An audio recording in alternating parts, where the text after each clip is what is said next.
Each year in the United States, an estimated 600,000 individuals are reported missing, cases that span all walks of life and circumstances. But those who choose to venture into our wild lands are especially at risk. Washington state's diverse landscapes, dense, moss laden forests, misty mountain ranges, turbulent rivers, and violent, sprawling coastlines beckon adventurers with their stunning beauty, yet conceal countless dangers. What is planned as an afternoon stroll for some photos or a leisurely summer hike can quickly become life threatening due to the rugged terrain, sudden weather shifts, or other unforeseen hazards lurking beneath the lush canopy. For many, these disappearances end in fortunate rescues or simple misadventures with a great story for later.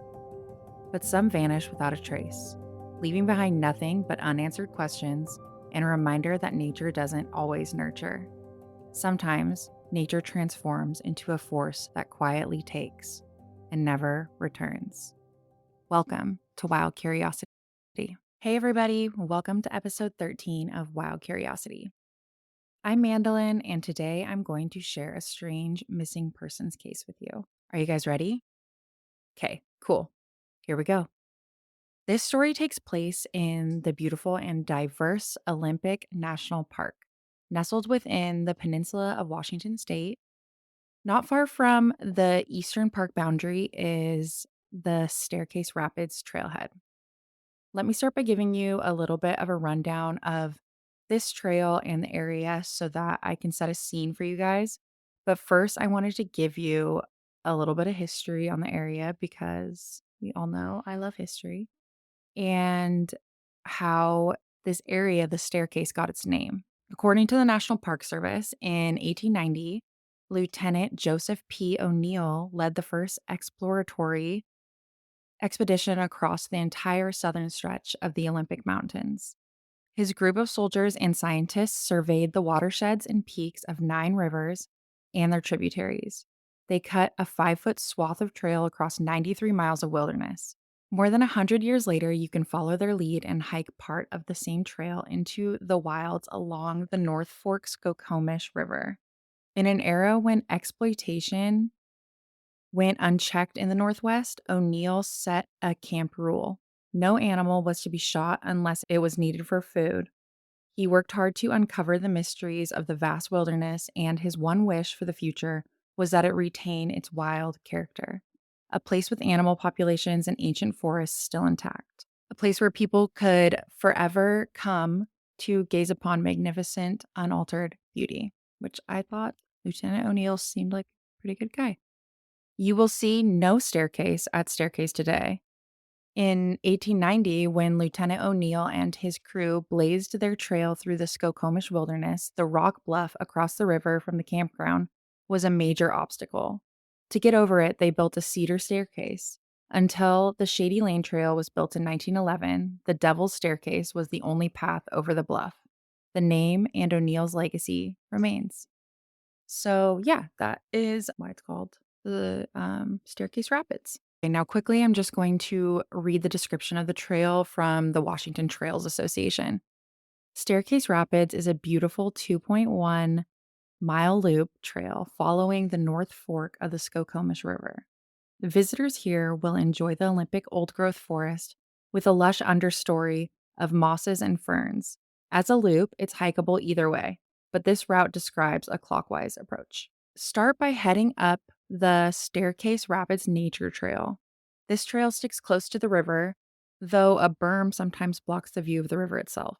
No matter, the trees and lush undergrowth provide amazing scenery. At about zero point 0.8 miles, take the trail to the right and do not continue up the much more rugged 4-stream trail and cross a suspension bridge to the other side of the river. Stop here to admire the river, the rapids, and the startling blue color of the water. Sit by the river a bit to cool off if it's a hot day.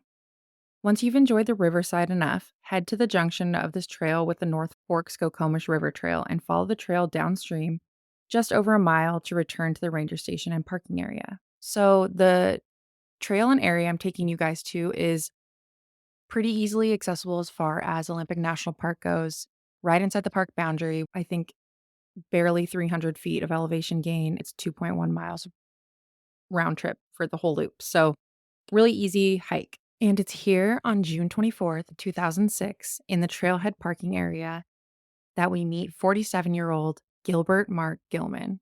I'm just going to call him Gil.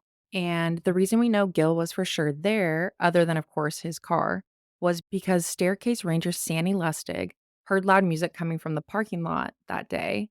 And upon investigating, he found Gil sitting in the driver's seat of his silver 2005 Ford Thunderbird convertible. He was kind of blasting music and honestly kind of sounded to me like he was being a little bit of a tool. They chatted for a minute and he asked Gil if he could turn his music down and asked what he was up to. Gil, which the ranger said was wearing a bright blue and green Hawaiian button up shirt and khaki shorts with sandals, said he was just out for a day hike to take some pictures with his camera. At the time, Sandy didn't know it yet, but he would be the last person to ever see Gil alive again. Now that we know where we're at and kind of the premise of what happened, let's do a little bit of background info into Gil and who he is. So, as I said, he was 47 at the time he disappeared and was described as being a Caucasian male standing at around 5'7", between 155 and 165 pounds, with salt and pepper hair, clean shaven, and glasses. He actually wasn't from this area. He recently moved from New York to Olympia, Washington. And at the time of his disappearance, Gil held a position as the deputy director of Washington State's pension fund. He was an ex-US Army paratrooper who had served military duty in Panama, East Africa, and Israel. He had combat experience with the 82nd Airborne and received 2 Bronze Stars. He also formerly worked as a military interrogator and took assignments in counterterrorism and counterintelligence, and apparently also fluently spoke Russian, Arabic, and Chinese, which is kind of wild. He had also worked with the United Nations and he was very active in politics. He traveled to many places around the world and he was also not married and did not have any children either. He had degrees from London School of Economics, Union College in New York, and Slove Business School in Brussels. He was said to have a lot of day hiking experience, but no overnight backpacking experience, and was just generally known to enjoy the outdoors. He was also in good health and had good survival skills from his military training at the time he went missing. He was reported by the park ranger, again, as having no backpack. He had no water or any essentials of any kind on him, only himself, his camera, and his prescription sunglasses, which apparently without his glasses, he was basically blind. You can see in a picture that I will post on Instagram about him, like he has like those Coke bottle glasses or whatever they say when they're really thick. He had some really thick ass glasses. So basically, Gil had all the signs of somebody who was not there for a strenuous or long day in the park, just maybe wanted to check things out and test out his camera, take some pictures of some old growth forest or the turquoise blue water. He wasn't trying to be a hero that day, is basically what I'm trying to say. He had plans to meet a fellow coworker or his boss, it said in some reports that afternoon. The next day, he had a work trip planned to leave for Spokane. And the investigators later found all of that info at his house. He had left out his itinerary and showed signs of packing and getting ready for this trip. But regardless, he didn't show that evening to his meeting. And the next day, when he failed to show for his work trip, he was reported missing by his coworkers. At first, it seems pretty cut and dry, like he wasn't really prepared for the woods, probably underestimating his environment, fell in the water, maybe went up another trail, and he just wasn't equipped for the more rugged terrain, or he could have even lost his glasses and ended up getting lost or injured and then succumbed to his injuries or the elements, right? Seems pretty simple. But people that knew Gil the most didn't think it was possible for him just to go out in the woods and get lost on a 2-mile trail. Okay, so for the sake of not just totally missing details that matter, I found this website that you guys should check out. It's npshistory.com/morning report /incidents, and then the national park that you want to look into. And it goes back to like the 80s, dude. It's like crazy to see some of the shit that has gone down. It has really detailed reports of things that have happened up until today. This is what it says about Gil. So Thursday, June 29th. So this would be 5 days after he went missing. And it's titled Search in Progress for Overdue Hiker. A search began Tuesday afternoon for an overdue hiker in the staircase area near Hoodsport. Gil Gilman, 47 of Olympia, Washington, was last seen at the Staircase Ranger Station on Saturday, June 24th. Gilman, who is the deputy director of Washington State's Department of Retirement Systems, was reported missing on Sunday by a coworker. Park rangers found his car still parked at the Staircase Ranger Station earlier on Tuesday. Gilman is described as being in good health with limited overnight hiking skills. He was believed to be on a day hike. 14 ground searchers looked for Gilman on Tuesday afternoon, including rangers from Olympic National Park and personnel from Olympic Mountain Rescue and the Lake Cushman Fire Department. 2 search dog teams, one each from Grays Harbor Search and Rescue and Pierce County Search and Rescue, also participated in the search.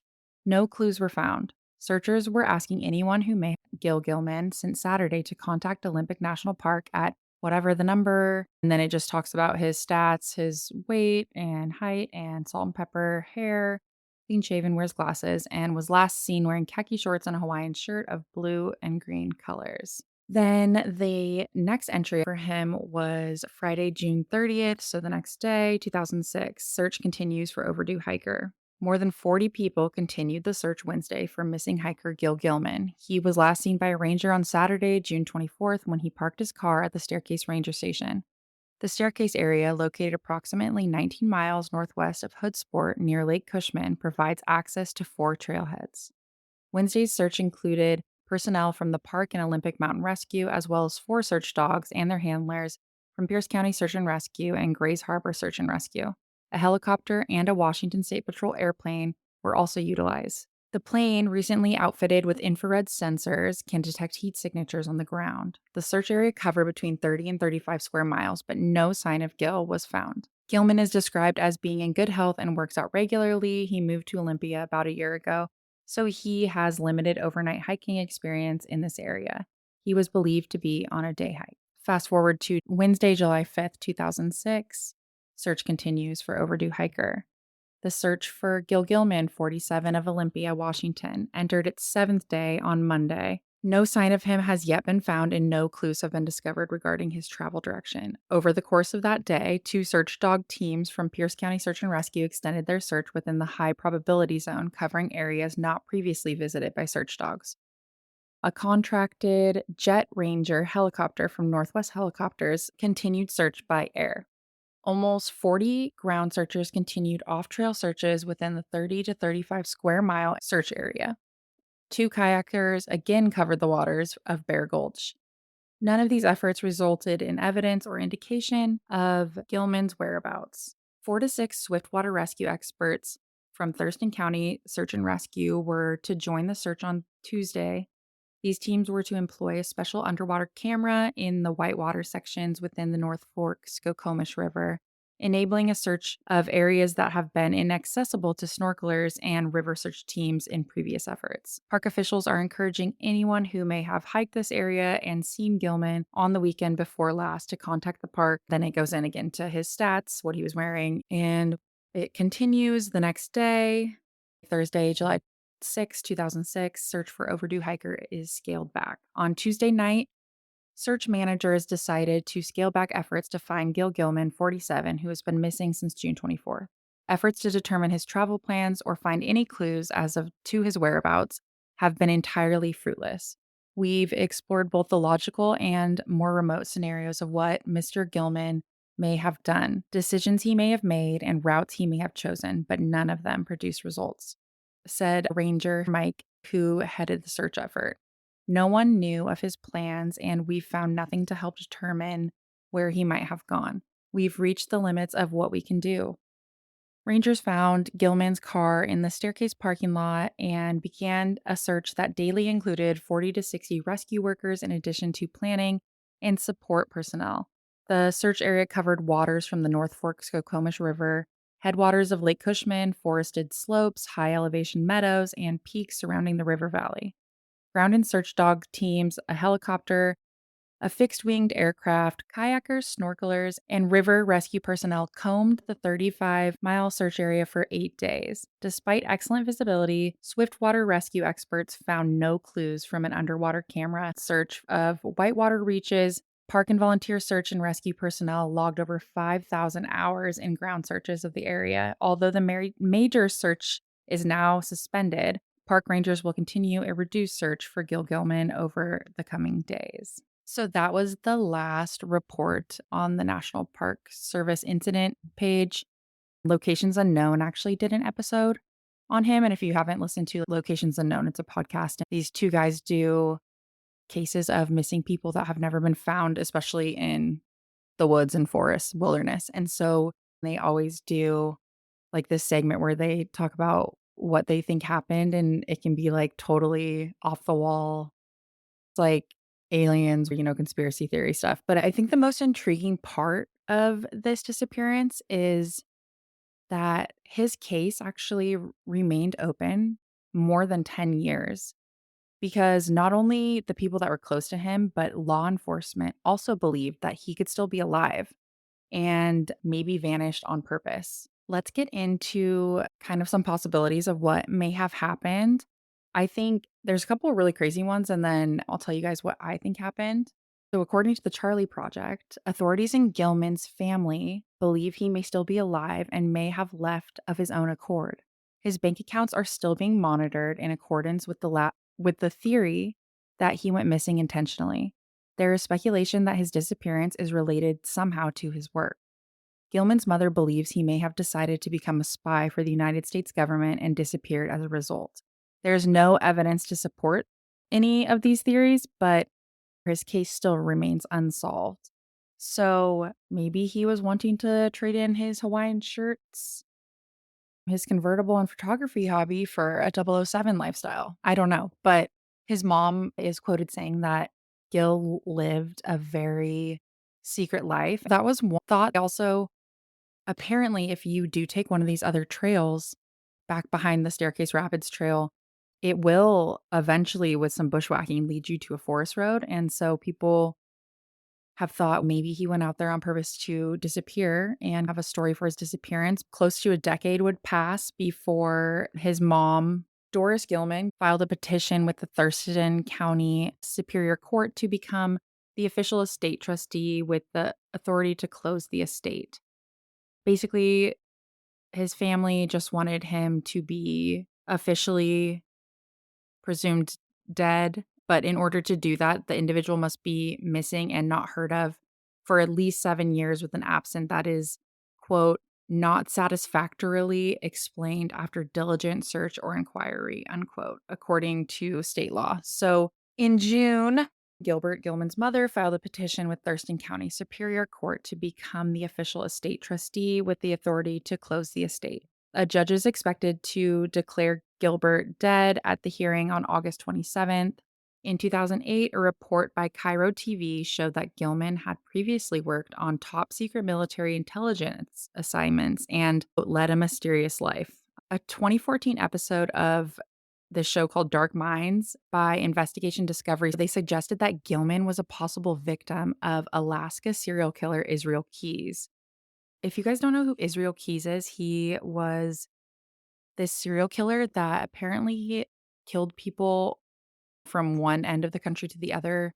He, I think, was originally from Washington State in like the Colville area in Eastern Washington. But then when he was a kid, he moved to Maine, and he, in the 35 years or 34 years he was alive, he killed a bunch of people, and he apparently would place kill kits, like premeditated kill kits, everything he would need to murder someone throughout the United States in deep wooded areas, and an area that he actually frequented was the Olympics. So he for sure admitted to I can't remember how many deaths, but some murders in Olympic National Park. He did say that he weighed one body down with anchors and threw it into Lake Crescent, and yeah, so he actually died by suicide before they could get all of the info out of him, but he had admitted to murdering people, so a lot of people speculate that possibly Gil was one of his victims. Doris Gilman, his mom, lived with the mystery of her son's death. Not even sure if she's still around now, but she would still be living with it because nothing to this day has ever been found, any trace of Gil or what happened to him. But Doris is quoted saying that her son was very intelligent and smart and traveled extensively and was fluent in several languages. She was still trying to accept the fact that he's not going to show up someday and said that it's hard to imagine a person can just disappear. She said from her home in New York City. Nothing was ever found, no remains, no glasses, no wristwatch, nothing. Despite the official closure of the case, Gilbert's death is still a presumption without proof, she said. She never hesitates to tell her son's story just in case someone has information. Maybe years in the future, something will turn up, she said. There's always that question. And that part just kind of inspired me to want to start adding in some missing person cases. I really actually like researching this stuff, but it hit close to home because it is close to my home, literally. But I actually did this hike, I think, I don't even know, probably 2020 or something. Jeff and I went and we did the Staircase Rapids hike. It's so chill and so beautiful. The moss is like insane.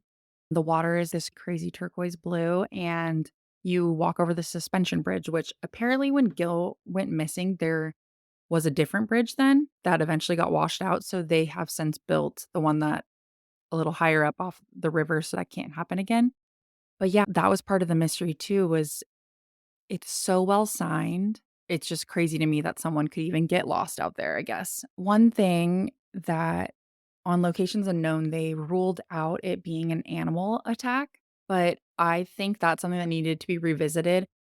I've gone to backpacking in the Olympics and been around bears and never had any issues. But something that they didn't really take into account was the cougar population. So for some reason, the cougars in the Olympics, I think it's because they're so well fed, but I mean, they're stacked, dude. They're buff. They're huge cougars. When Jeff and I did this trail, a week later on Facebook, someone posted in Washington Hikers and Climbers group that they had just done the Staircase Rapids Trail with, I think it was like 4 or 5 of them, full grown adults, and they were being stalked by this gigantic male cougar. They had to all work together and just act absolutely insane to finally get it to tree. And so it was like up a tree and they took this picture. I'm not joking. I wonder if I can find it again because I've actually looked it up to send to my friends to just be like, holy shit, look at this cougar that was out there. And it was like right after Jeff and I were there. So I don't know. They're so elusive and opportunistic and also especially younger males. I mean, the one in the picture obviously wasn't a younger male, but I've seen multiple times where younger male cougars will just get hungry and they're erratic and they take bigger risks and they will still try to attack you even though you're with a bunch of people. Also, this was just recent. This guy and his wife were on this trail out in the Olympics and they had 2 dogs and they're probably like medium large dogs, kind of like border collie shepherd looking dogs, and this cougar literally stalked them all the way through, like, the forest floor area, and they could just see it, like, looking at their dogs, even though there's 2 full-size humans and 2 full-size dogs, and this cougar was still just stalking them, like, not afraid. And so, it is very rare, extremely rare, to have a cougar attack. I think since the '20s, there's been 25 attacks in Washington State, some of them fatal, but it just doesn't happen very often. I just don't think that's a reason, though, to rule it out, just like shark attacks don't happen that often, but there's movies about some girl that's freaking surfing with one arm because it got bitten off by a shark, you know what I mean? Yeah, I just think that they ruled that out too fast, and it's also because I think the guys from location had known her from, like, Wisconsin or something, I think. Or I don't know, somewhere over there, and I just don't think it's a issue over there as it is in Washington. Also, since I believe we outlawed treeing cougars with dogs to hunt them, and so I think the population is, like, soaring more and more.